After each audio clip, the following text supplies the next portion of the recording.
He says, why don't you say something outrageous like we never went to the moon?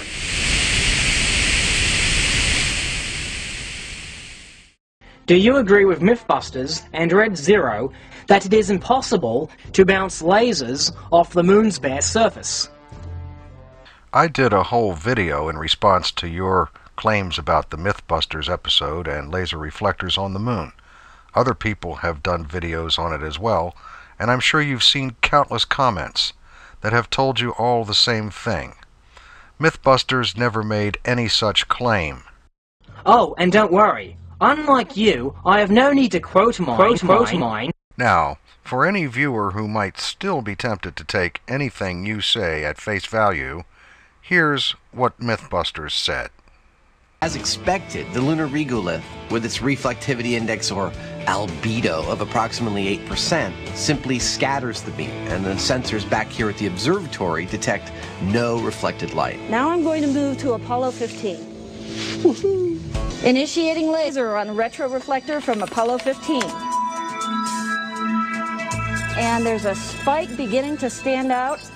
Is that it? That's the return from Apollo 15. We shined that laser at the moon on the second test, and we got a clear spike back. Photons came back to our receptor. Now, the only way that that could happen is if there was a piece of man-made equipment up on the moon to reflect them back. So get over it. There's no conspiracy here. So Mythbusters only said that that particular equipment was designed to pick up reflections from the reflectors left on the moon and not from the surface. It made no implication whatsoever that it was impossible for anyone to ever bounce a laser off the surface. I remember when they did it back when I was in middle school or high school. It was different equipment and far more sensitive detectors. Nobody but you has ever claimed that lasers can't be bounced off the bare surface of the moon. You made that up as a straw man. Paul P. Haney announced that NASA had CCTV footage of the Apollo 1 fire. Do you agree? Wait, I'd better be careful here. Jarrah might have found someone else who disagreed with that. Mark Gray of Spacecraft Films denies this footage exists. Is he lying? You know, Jarrah, I can't help but wonder how many countless hours you must have spent combing through all the literature you could find in order to find a couple of examples of two people who disagreed on something related to Apollo. If they really did disagree, then it means one of them is wrong on this particular point. Now, since I've never quoted either of them, or been in contact with either of them, or based any of my opinions on anything that either of them has ever said, then I guess these two questions really aren't intended for me. Unlike you, I have no need to quote mine. Gene Cernan claims his lunar module produced a loud engine noise. Is this logical? Alan Bean, Buzz Aldrin, and Rusty Schweickart all claim the engines on their respective lunar modules were silent.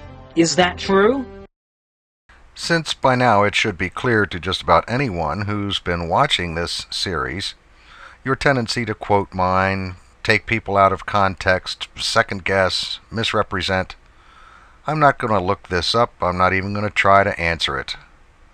You show the complete quotes, then maybe I will. Unlike you, I have no need to quote mine.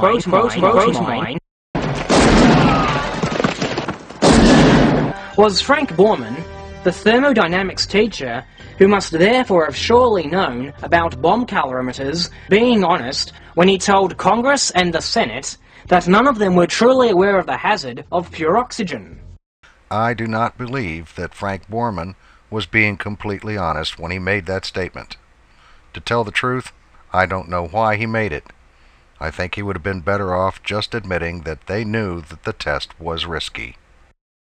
Now, if people want to suffer through all your quote mining of the next three questions that have to do also with the Apollo 1 fire, then they can go ahead and watch your video. I'm just going to summarize all three of them in a couple of short statements.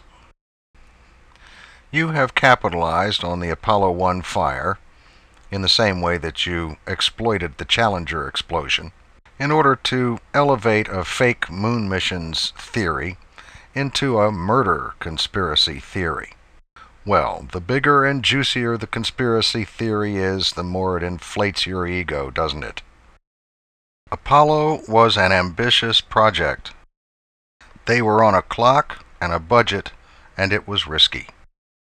There are many dangerous aspects to a space program, and when one results in the deaths of astronauts, I think it really stinks for people like you to come along and try to turn it into a murder conspiracy purely to fuel your paranoia and inflate your imponderable conceit. I hope that answers all 4 of your questions about the Apollo 1 fire.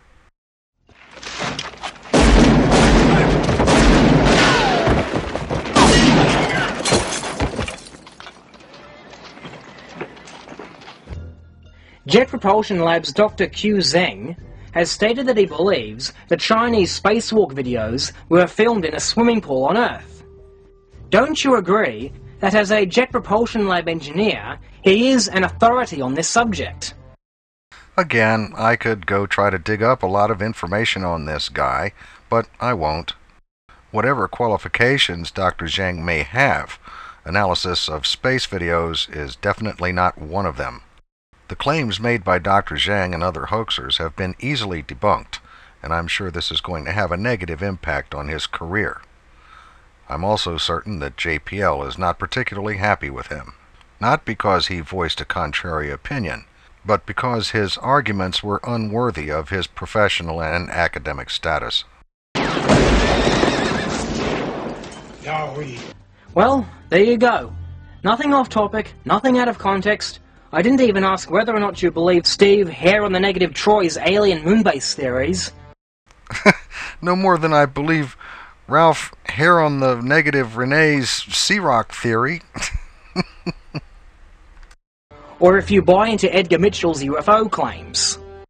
I don't believe he ever made any claims of his own, just believed other people, when he should have been a little more skeptical.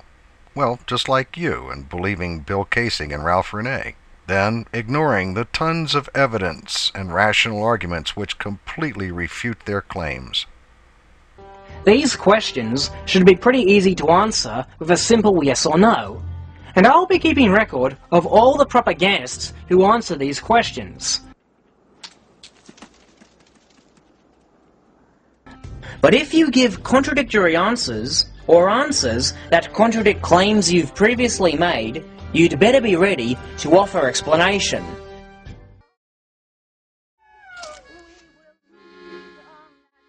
Before I go, I do have one little off-topic question.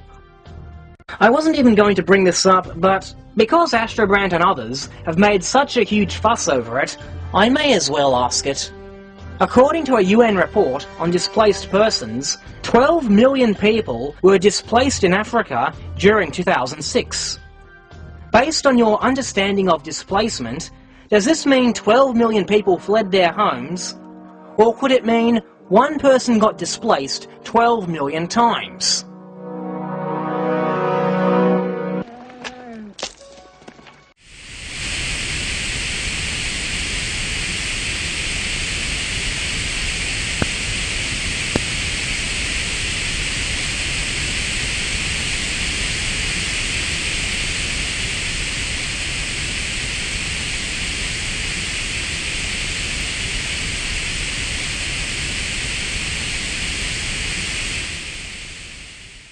Unlike you, I have no need to quote mine.